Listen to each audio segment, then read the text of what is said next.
everybody. I'm Rebecca from Thieving on Her Farm, And I'm Leo with Southern Biophiliac Urban Farm. and we are two chicks Caternix bringing you the scoop Not the poop. on Caternix Quail. So, tonight we are going to talk about brooding. It is spring, and everybody's excited about raising their chicks. So, let's talk about how to do that. It's my favorite thing. I love it. Let's see. Let's scoot this over here. Here we go. So, brooding quail for dummies. All right, Leah, I'm going to let you have this slide. All right. So, brooding is science. It's just like baking is science. You've got to get all the components right. You don't want too much of something or too little of something because too much or too little can be bad. Okay, let's talk about the ingredients. So you need a container. You need something to put these chicks in, and you need heat. You need something for them to run around on. So you need some bedding. You need food and water and safety. That's one that people don't always think about. Yeah, that's a big one that people tend to miss. Mm-hmm. All right, let's talk about containers. So with containers, you can do something super simple. A lot of people will do the bins. You don't have to have a crazy big brooder system. You want to make sure that the container is not too big or too small. A lid is important, but you want to make sure that they get ventilation. So you don't want to, you want to make sure there's either holes in the bin or it's got a top that has like wire covering it. Also, make sure it's off the floor because any cold from the floor can transfer up into the container. Yeah, that's a really big one that people don't always think about. If you're setting them down on a cement floor or tile or something like that, that cold can creep right through that plastic and chill the chicks. And I'm glad that you mentioned ventilation because when I was making this slide, the only pictures I could come up with of, like plastic totes was ones with solid lids. And Right. it is really important to mention that while they do need a lid, there needs to be a way for the chicks to get ventilation. And a lot of people, if they do use a simple bin, they will cut the center out and put wire on top and just zip tie it. Yeah, that's perfect. So, heat. We had a really good show on heat lamps versus heat plates. So, Leah, you were more on the heat plate side. Do you want to talk about heat plates a little bit? I love heat plates. Okay. I think they're safer. But it has to be a quality heat plate. It can't be some really cheapy one, you got for $20 off at Amazon. It's got to be a quality plate that transfers the heat evenly. And you do want to check those plates when you get a new plate. I mean, sometimes even the best ones will be a little off. So you want to check and see if it's got hot spots, cold spots. But I like that they can be adjusted as the chicks grow. So, on our little list of things here, one of them is check for proper temp. I want to bring up the fact that a lot of people will put a thermometer like underneath the heat plate, and heat plates work different than heat lamps. So, what do you have to say about like how the heat plate should be positioned and how the chicks get heat from it? So, you want to make sure that the back of the heat plate is touching the back of the chick. So like the flat underside of it? Yes. So it kind of doing that mimics how they would be touching mom. Got it. So I'll talk about heat lamps a little bit. They're also pretty popular. I like heat lamps. I don't like the fact that they can cause fires. So let's just throw that out there. They are a fire hazard. So if you do use one, make sure it's secured super well with like multiple securing things. So I would Lots have of like security. Lots of security. They usually come with a clamp. So clamp is good, but I also would use like a chain or something to keep it from accidentally falling in and catching that bedding on fire. And along with that is, most heat lamps will come with like a cage in front of the bulb and leave that cage on there. I didn't understand when I first started using heat lamps what that cage was for. I was like, oh, like it seems like a bird would like jump up and sit on it or something. But it's really to hold that bulb. Sometimes they get so hot that the glass will break away from the metal part and the bulb will fall. And if it falls into that bedding, it can start a fire because it's really hot. So now that I've got that out of the way, let's talk about like how it's actually used. Um, if you use a heat lamp, you need to use a thermometer and make sure that it is not getting too hot or too cold in that brooder. And I like to put it at like one end of the brooder. So if the chicks are getting a little too hot, they can move away from the heat and cool off. And then if they start getting a little chilled, they can move back closer to it. So make sure that they have like a hot area and a cooler area. Um, for both heat plates and heat lamps, you want to make sure that the food and water is fairly close to the heat source because these little guys are not going to want to venture all the way across, the Great Plains of the brooder away from that heat to get food and water. They're like me when I get cold. I don't want to move. Right? Okay, let's talk about bedding. So bedding is super important, and there's a lot of different things that you can use for bedding. But a big thing is it has to be a non-slip surface. So when those chicks hatch, they went through all that trouble of hatching and they were all bound up in the egg. Well, their little tiny ligaments and things aren't fully strengthened until days after they're out of that egg. So if they're on a slippery surface, that can actually cause them to have leg issues. Absolutely. This is where we see chicks with splay leg. So their legs will actually just be right out to their sides and they can't get their feet up underneath them. So it's really important to have some sort of grippy kind of surface and not just use like the slick plastic bottom of that tote. So the other thing is that bedding helps keep the chicks dry and sanitary. If you were to just use that slippery surface of the plastic, those chicks are going to poop on it and then they're going to slide around in the poop and that's not very sanitary and they're going to get all yucky. So that bedding also helps to keep them nice and dry and clean. And it's important that whatever you do use is easy to clean. It'll just make your life easier. Absolutely. So let's talk about some of the different options. How do you feel about paper towels? I'm kind of on the fence with paper towels. So it has to be a good quality paper towel that's thick and has a lot of grippy surface to it. It can't be like the cheap paper towels that are super thin because actually those are too slippery for the chicks. I agree. I personally use shop towels. I buy them in great big rolls. And the kind that I use are actually so durable that you can like get them wet and wring them out and keep using them. So they're super, super durable. And they really do a great job of keeping the chicks dry. What are your thoughts about puppy pads?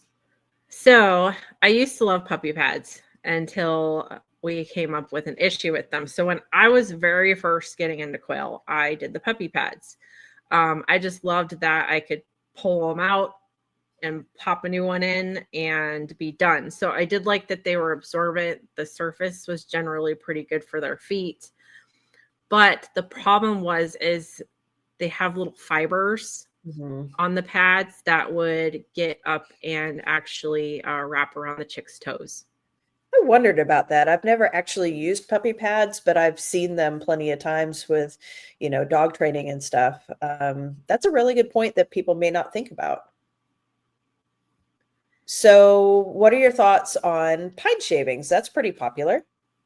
So I like pine shavings, but I don't like to use them their first week of life. That's just my personal preference. I do like that they keep the odor down. I've just found that the chicks don't tend for me to do as well on pine. Okay. I have used pine in the past and didn't have too many issues, but I did prefer the shop towels the first week over pine shavings. So I'm with you on that one. How about cedar shavings? That's a big no. I put that in red. Yeah, cedar is a big no. The scent that it gives off can actually harm the lungs and do damage. Yeah. I don't know why they still sell cedar shavings and market it towards animals. They're really not good. As a veterinary technician, we always warned against cedar shavings for any small critter. Yeah. So you've had experience using hemp, right? Hemp bedding is wonderful. I prefer it over pine. It's a finer bedding and it actually tends to last longer when it comes to smell. It stays really dry. It fluffs up really nice. It lasts a long time. Cool. Southern Biophiliac Urban Farm. Life and love connect. Where careful and thoughtful selection is maintained to bring you quality birds that are vibrant, good-natured, and productive. We continuously strive to move the industry forward through research and education,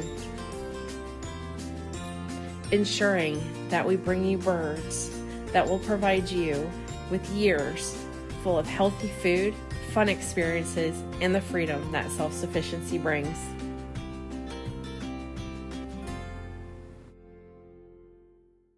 Let's talk a little bit about food. So the big thing is you want to make sure they are on a game bird feed. 28 to 30% protein, and that it's not medicated. And so, in your opinion, you wouldn't recommend like a regular chick starter? No, it doesn't have the protein requirements that the chicks need. They grow so fast. So it would actually stunt their growth and keep them from their full potential. Absolutely. So another thing to think about is particle size. And what I mean by that is, when you get that chick starter, it's going to be a crumble. And different starters have different size of crumble. I've seen And so many sizes. yeah, they really vary. And they can even vary from bag to bag from the same manufacturer. I've had some that have, I've opened up and it's been almost powder, and other ones where they just didn't, crush those pellets very well. And it's important to note that that's exactly what they are. They pelletize the food and then they crush the pellets to make the crumble. And so sometimes they do a good job of crushing it down to the size that your chicks need, and sometimes they don't. And these guys are really little. And if they're struggling to eat their food, then they're not eating as much and they're not growing as fast and as well. So if your particle size is large and you think that your chicks maybe aren't able to eat it super easily, then it might be time to throw it in a blender and put it on chop and just kind of, you don't want to powder it, but you can kind of break down those pieces a little bit. And it's really important to say you don't want to powder it, because then it's going to take a long time for those chicks to eat. And so I We want to do make like, it as easy on them as possible. exactly. You want your chicks to be able to eat easily so they can grow easily. Speaking of easy, we want them to have easy access to the food. So, Leah, do you want to talk about, I think this was your picture. Do you want to talk about what we see here? Yeah, so this is one of our how we used to first do our brooder setups. But I would always put the feed on the ground, usually the first week of life. That way it's easy for them to find. And I would keep it close by the heat. So they didn't have to go too far out to find it. So normally you would put a heat plate kind of in Right that. in that center area is where my heat plate would sit.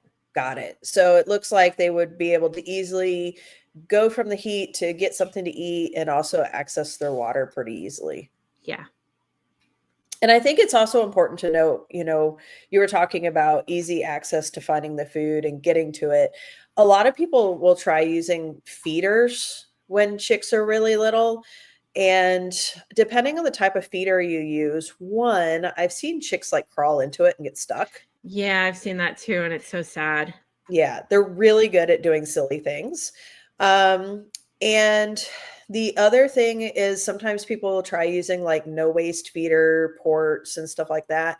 And the chicks have a hard time actually getting, they're not big enough to access the food in those. So whatever you do, I recommend making sure it's super easy for your chicks to get to. And I do the same thing that you do, Leah. I put the food out just straight out on the shop towel or whatever it is that I'm using to make sure that they can get to it easy. Yeah, just save the extra special feeders for when they're bigger. Absolutely. All right, so water. We mentioned that chicks sometimes can get stuck in things. They're also extremely good at drowning. So I you want to tell make people like all the time, would you leave a toddler next to the pool unsupervised? exactly. These guys just don't know any better. And if you use a container that has a deep water well to it, even if it doesn't seem deep to us, it's deep for them. They're itty bitty. And so you want to make sure you use like an actual Quail water that like this one here attaches to a mason jar, and the lip of it is such that the chick cannot actually get into that little area where the water is at. The other thing that it helps is to keep them dry, because a wet chick is a chilled chick, which is usually a dead chick. Yes. So some people will use like a regular chick waterer and they'll put marbles in it or rocks or something, but the chicks can still get into it and actually get wet. So sometimes it doesn't work as well as we'd like. And the big thing too is just keep it simple, just plain water. They don't need anything extra added in there. Absolutely. If you've watched any of our videos with Jeff Maddox, the poultry nutritionist, the best way I can get him to go, ugh, is to talk to him about using electrolytes in chick water. They don't need it. If you're using a good feed and you know you have fresh water that's nice and clean, you don't need to add extra stuff. Those electrolyte powders are mostly salts, and if used incorrectly or for too long, it can actually cause more problems than help. And lastly, here we have our easy access, which we talked about with the feed. We want to make sure that those chicks can reach their water easily and without going too far away from their heat source.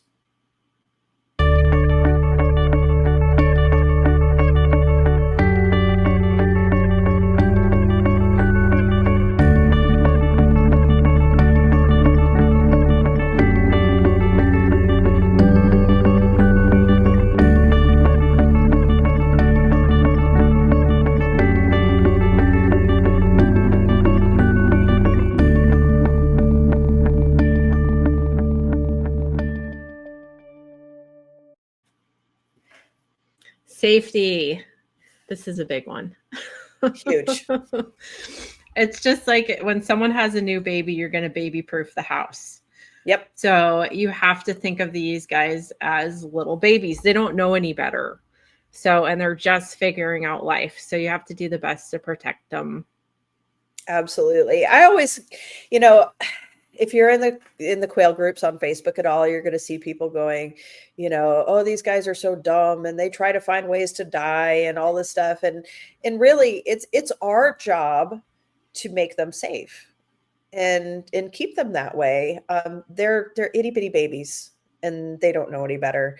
And like Leah says, with a toddler, we stick, protectors in the light sockets to make sure that kids don't stick their fingers in them.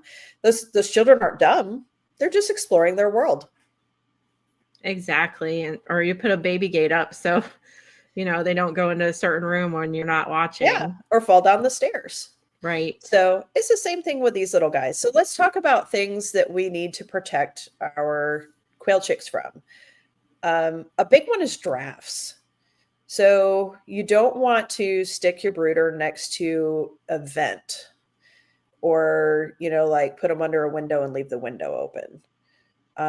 Any kind of air that's blowing on them could potentially chill them and make them unalive. And with the windows too, if say you had the heat or the sun hitting through that window and then it hits that brooder, you could really heat up those chicks. Absolutely. We already talked about drowning. That's a big one with quail chicks. How about pets? Have you had any reports of I've had cats? Too many reports.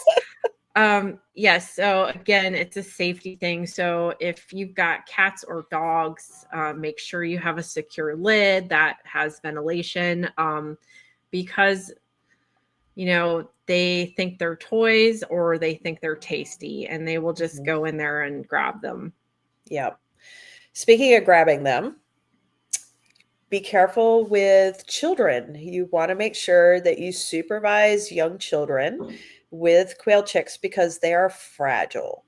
And if you squeeze them or drop them, then it's not very good.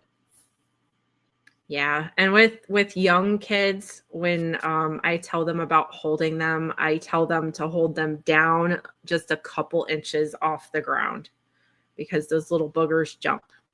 Absolutely. And last, we should probably talk about ammonia. This is something that people may not think about, but you really want to be on top of keeping those brooders clean, especially if you are using a plastic tote that may not have, super great ventilation. If the manure starts to build up at all in the brooder, the ammonia can actually harm their little lungs. And they can be subject to harm from the ammonia well before humans can actually detect the smell of ammonia. So we want to do a good job of keeping those brooders nice and clean. Before we go, one last word of warning to new quail owners. We have to talk about death naps.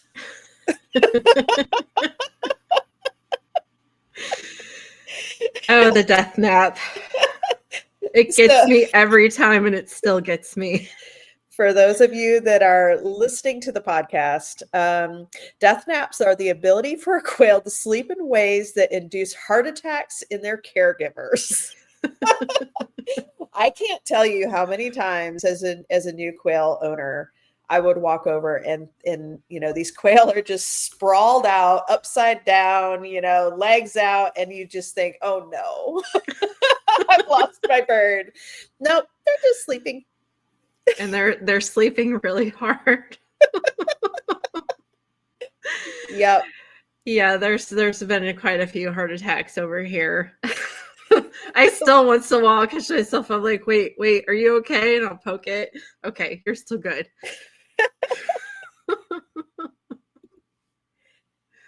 Okay, everybody. Thank you for watching. We really appreciate your support. Make sure that you like and subscribe. Have a great night. Bye.